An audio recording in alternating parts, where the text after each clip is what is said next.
Magandang hapon, umaga, gabi sa inyo lahat.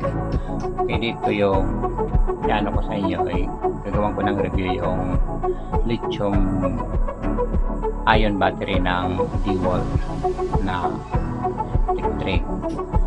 electric cordless grinder. Hindi pala grinder, drill, cordless drill. Bali ito, may dito nakalagay dito na negative, dito positive. Ngayon, susukatin natin ito, ilalagay natin dito sa DC volt. So, automatic ito. Yan, salda 0 na. Itong fish probe ilalagay natin dito sa negative.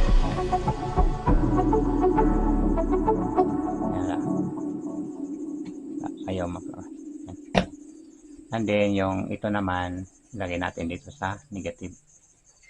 Yan, nasa 12 volt lang siya, pero yung nakasulat dito, kung titingnan natin, nakasulat dito is 48 volt maximum. Ito maximum.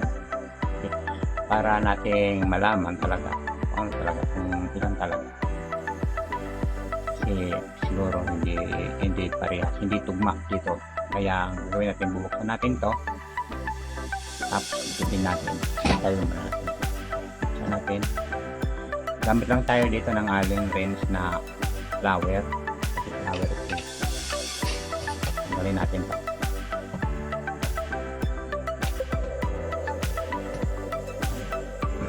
Tingnan natin.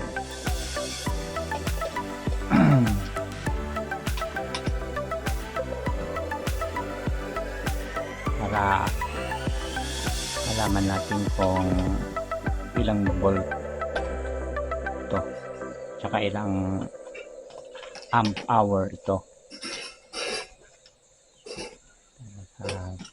Ilang amp hour. Okay, titingnan natin itong yan. Tatlong lithium ion battery. Yan, tatlo lang. Tapos meron siyang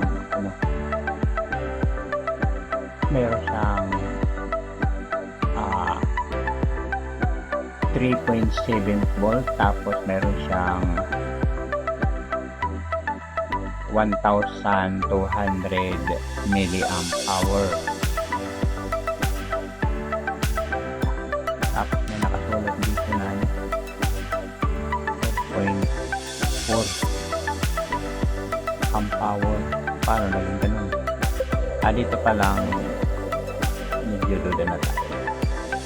Okay, ito pala yung equivalent sa 1,200 milliamp hour.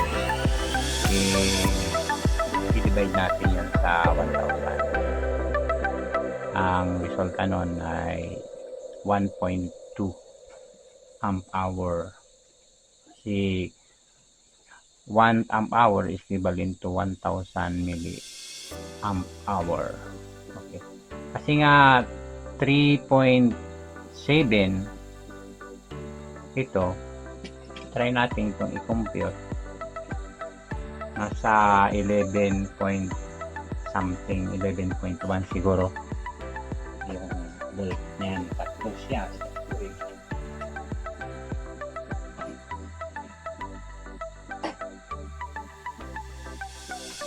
So, computing natin dito sa cellphone yung gamit natin dito. Tayong calculator. Tingnan natin. Diba 3.7 times 3, bali na mo yun, talagang 11.1 talaga yun. Ito siya 11.1 lang to, kasi naka-series man to eh. Kung naka-series lang to, ayan, naka-series, bali tatlo. Hindi itong battery 1, 2, battery 1, 2, and 3. And then dito yung battery 1, 2, 3, ito yung positive. Bali, 3. Okay, babalik na natin to. Ngayon, nalaman na natin kung talaga to. Kung ilang voltahe. Okay. Talagang ganyan. Mayroon sa negosyo talagang may daya talaga yan. Hindi natin yan maiiwasan na walang daya. Daya.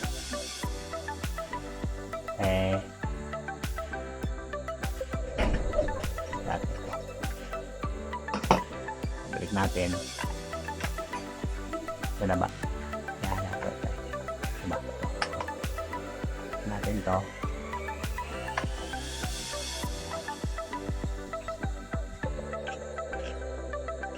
Flower to eh. Yung ano niya, yung screw. Flower.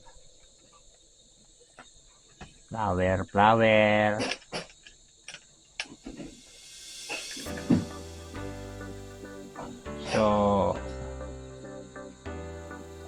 ito yung review natin sa battery ng cordless drill ng DeWalt.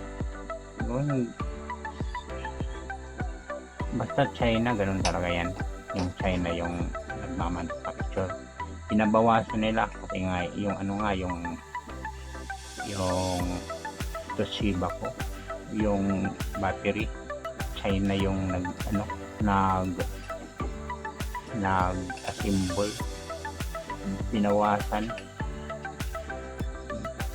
bawas na siguro, bawas yun ng bawas siya ng 5 lithium ion battery. Sony pa naman yung wala.